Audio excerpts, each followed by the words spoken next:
I thank the Speaker, and I ask unanimous consent to revise and extend my remarks. So ordered. The important question being asked today with regards to foreign policy is, should the United States impose a no-fly zone over Libya? There are leaders in both sides of Congress and leaders on both parties who are now advising this, as well as individuals in the administration. It is my opinion that we should not. It would be foolish. It would have a downside, and we should think very, very carefully before we go expanding the wars that we're already involved in. We're in two major wars with Iraq and Afghanistan, and that involves Pakistan and Yemen already. So to go into Libya now and impose a no-fly zone, we have to remember a no-fly zone is an act of war.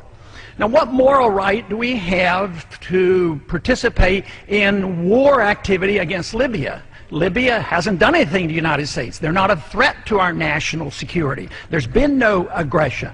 There's no constitutional authority for a president to willy-nilly go and start placing no-fly zones over countries around the world.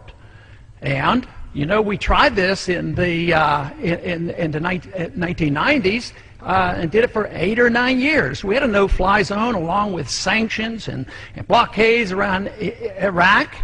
And finally it ended up in war, and the wars were based on lies. And then when that happened, they said, yes, but it was well worth it because we got rid of a bad guy.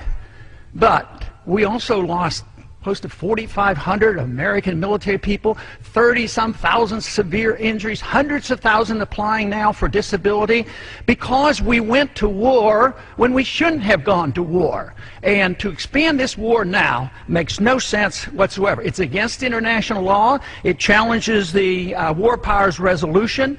And for that reason, we should stop and think. Congress should act. I'm proposing to, preparing to introduce a resolution next week that is a sense of Congress that the executive branch can't do this without approval from the Congress. Why should we do this? Do you think it'll cost some money? Yes, it's going to cost a ton of money. And it's going to have, innocent people will be killed. You can't just all of a sudden turn a switch and say don't fly over Libya. You have to bomb a lot of anti-aircraft sites and a lot of military establishment. So the war is on. And from my viewpoint, this is the kind of thing that's been going on too long. It contributes significantly to our bankruptcy. And we are now spending approximately $1 trillion a year maintaining our empire around the world. We are in the process of remaking all the borders and leadership in Middle East and Central Asia, and now North Africa we get involved. We had invested $70 billion trying to prop up a dictator in Egypt, and look how that ended up. Now we're hustling around to find out who the next dictator is. So if we get involved, I'm not sure they even know who to bomb and why, which one, and who's going to come out on top. That is an internal matter. It's a civil war that's going on, and we can cheer for one side or the other, but that is not a justification to place the burden on the American people, both militarily and individualized as well as monetarily. Now, some would say that, yes, that sounds good, I agree with you that, but as long as we get approval from the UN and NATO, it'll be okay. But, you know, that's just really a cop-out. What Army and Air Force and technology does the UN have, and what does NATO have? You get a resolution in the UN and say, well, let's take out this bad guy and do these things, or NATO does it. They're all our airplanes, and they're all our money, and no matter what, anything and everything that goes wrong, the United States will be blamed for it.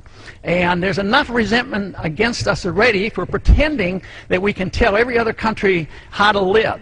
The best way to look at this, I believe, is how would we as a people and how would we as a Congress respond if we were a weaker nation and there was a stronger nation that they came and imposed no-fly zone over us, or had sanctions against us, or had a blockade.